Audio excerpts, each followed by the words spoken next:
guys, it's Roxie with Roxie's Broadway Breakdown. Welcome back to my channel. Please subscribe. All right, it's a whole new year. It's time to learn all new things. Today I'm starting off with that good old Waltz Clog. It's got 3 steps. It's pretty easy to learn, so let's just get to it and break it on down.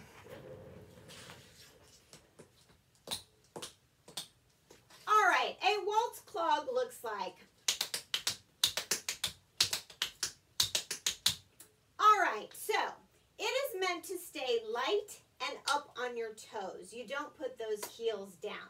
But just to learn, if you need to just put the heels down and learn it slowly, that's fine. You do you. Okay, so it's a step, shuffle, ball change.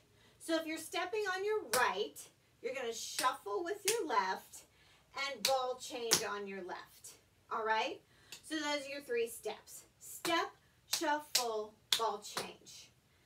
Hence a waltz, it's got 3 counts to it. Step, shuffle, ball change. Once again, step, shuffle, ball change.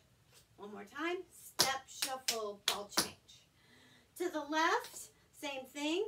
Step, shuffle, ball change. So now you're going to do the shuffle and the ball change with your right. Step, shuffle, ball, change. Step, shuffle, ball, change. And so it has that little shift of weight, that little lilt.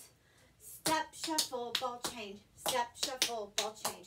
Step, shuffle, ball, change. Step, shuffle, ball, change. Boom. Like a little waltz. All right.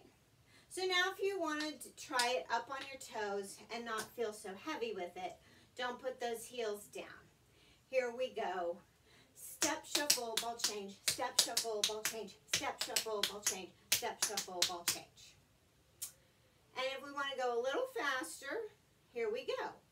Step, shuffle, ball, change. Step, shuffle, ball, change. Step, shuffle, ball, change. Step, shuffle, ball, change. And there you go. There's the good old Waltz Clog. Okay, I will see you later. Check me out on all my other videos. Until next time, bye.